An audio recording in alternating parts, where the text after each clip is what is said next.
गुफ्तगू में किसी के प्यार में नर्स ने बताई नील की बेहोशी की हालत में तेजस्विनी को बहुत बड़ा राज। जी हाँ, 2 साल वाली रात में देखने को मिलने वाला है कि यहाँ पर सब घर वालों को पता चल जाता है कि नील की हालत खराब हो चुकी है, जिसके बाद तेजस्विनी सभी घर वालों को लेकर सिटी हॉस्पिटल पहुंचती है, जहां पर नील अब खतरे से बाहर तो जरूर है, लेकिन उसका फीवर अभी भी स्टेबल नहीं, मिलकर पूरा सही नहीं हुआ है। देखने को मिलता है कि तेजस्विनी, अदिति और जूही तीनों ही नील के केबिन में पहुंचते। वहीं पर सतीश उनके परिवार से मिलता नजर आता है और सतीश तो जल्द से जल्द सागर वोडा की रस्म करना चाहता है, चाहे नील की तबीयत से उसे कोई फर्क नहीं पड़ता। उसे लगता है कि ये रिश्ता हाथ से ना निकल जाए। देखने को मिलता है दूसरी तरफ यहाँ पर उन्हें समझाने की कोशिश करता है कि सागर वोडा की रस्म कर सकते हैं ये वो, लेकिन अब नील के घर वाले कह देते हैं कि जब तक नील ठीक नहीं हो जाता या हम ये रस्म नहीं कर सकते हैं।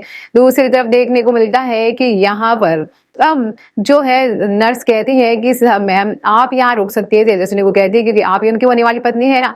जिसके बाद तेजस्विनी उसकी गलतफहमी दूर करती है कि नहीं मैं नहीं, ये है जूही। जिसके बाद देखने को मिलता है कि यहाँ पर नील को गुस्सा आ जाता है इस बात पर। और देखने को मिलता है दूसरी तरफ यहाँ पर जब नर्स भी कंफ्यूज हो जाती है कि और वो मन ही मन अपनी इस बात को रोक लेती है। वहीं पर देखने को मिलता है कि यहाँ पर जब जूही और अदिति नील के पास रुकने की कोशिश करते हैं तो दूसरी तरफ नर्स कहती है तेजस्विनी जी आप आइए, मुझे आपसे कुछ बात करनी है। जिसके बाद नर्स की ये बात सुनकर तेजस्विनी शॉक्ड हो जाती है कि आखिर नील के बारे में मुझे क्या बताना चाहती है, और वो उसे साइड में ले जाकर कहती है कि आपको पता भी है यहाँ नील सर जब यहाँ आए थे तो वो बार बार आप ही का नाम ले रहे थे। वो आप ही को इमेजिन कर रहे थे कि आप कल रंगों में कितनी खूबसूरत लग रही है, और बार बार आपकी खूबसूरती की तारीफ और आपकी गाने की तारीफ कर रहे थे।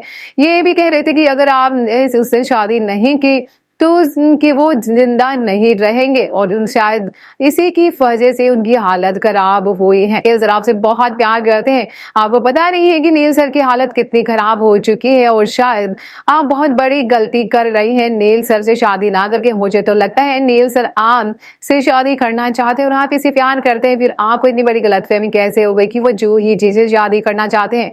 नर्स कहती है कि मेरा पर्सनल एक्सपीरियंस है मैम, आप समझ जाइए नील सर की तबीयत और उनकी जिंदगी का सवाल है, और शायद आपकी जिंदगी के फैसले आप खुद लेना चाहती हैं, लेकिन आपको इतना अच्छा पार्टनर कभी नहीं मिलेगा जिसके जिंदगी में कभी कोई लड़की नहीं रही, वो सिर्फ आपकी खातिर कि आपकी खातिर कुछ भी कर सकते हैं।